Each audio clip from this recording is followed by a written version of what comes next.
আওয়ামী লীগের অনেক বন্ধুদের সাথে যখন কথা বলতাম, তারা বলতো আমাদের নেত্রী যতদিন বেঁচে থাকবে ততদিনে তারা ক্ষমতা থাকবে। প্রিয় ভাইরা, আজকে আমরা এই কথা জানাইতে চাই, কোরআনের সেই আয়াতের ঘোষণা, আপনারা যত কিছু করেছেন, যত ষড়যন্ত্র করেছেন, এমনকি বাবার সুন্নত পালন করতে গিয়ে আপনার বাবা জামাত ইসলামকে একবার নিষিদ্ধ করেছিল, আপনি নিষিদ্ধ করেছেন। আপনার বাবা ঢাকা বিশ্ববিদ্যালয় মনোগ্রাম থেকে রব্বি জান্নাতুল আলমা তুলে দেওয়া হয়েছে, কাজী নজরুল ইসলাম কলেজ থেকে ইসলামকে তুলে দেওয়া হয়েছে। আল্লাহ রাব্বুল আলামিনের সেই বাণী তখন স্পষ্ট জাতির কাছে প্রমাণ হয়েছে। যারা ইসলামের বিরুদ্ধে ষড়যন্ত্র করে, যারা ইসলামের বিরুদ্ধে কৌশল অবলম্বন করে, আল্লাহ বলে আমি সেইখানে কৌশল অবলম্বন করি, আমার কৌশল এমনকে ধ্বংস করি, তার পরিবারকে ধ্বংস করি, তার গোষ্ঠী পর্যন্ত শেষ করে দেই। 15 আগস্ট সেই 1975 সালে তার গোষ্ঠী শেষ করে দেওয়া হয়েছে। তেমনি আপনি ইসলামের বিরুদ্ধে ষড়যন্ত্র করেছেন, আরো বড় আমাকে তাকে কষ্ট দিয়েছেন।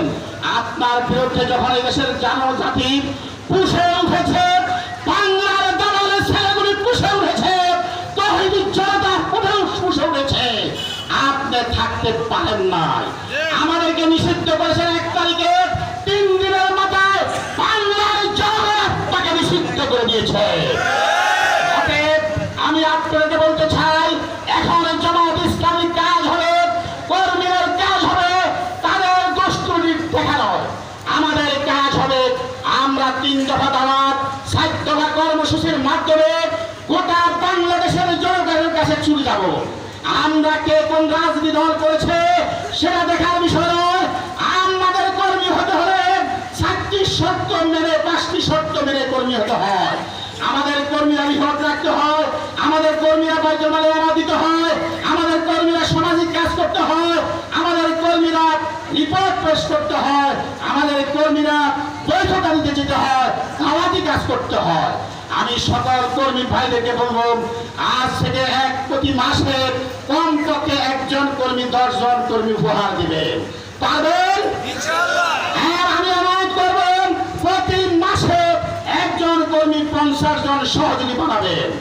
আমি আশা করব আপনাদের কাছে প্রতি 2 মাস অন্তর অন্তর 1টি ইউনিট বৃদ্ধি করবেন, দাওয়াত ইউনিট বৃদ্ধি করবেন। আমরা চাই আল্লাহর আইন সত্যদের শাসন কায়েম করতে। আল্লাহর আইন সত্যদের শাসন কায়েম হলেন আওয়ামী লীগ বলেন, বিএনপি বলেন, হিন্দু বলেন, বৌদ্ধ বলেন, খ্রিস্টান বলেন, সকলে আরামে থাকবে। সূর্যের আলো যেমনি ভাবে সকলে সমানভাবে পায়, ঠিক ইসলাম জামাত ইসলামী ক্ষমতা গেলে সকলে সবাই সুন্দরভাবে ঘুমাতে পারবেন, সকলের সমান অধিকার রক্ষা করা হবে।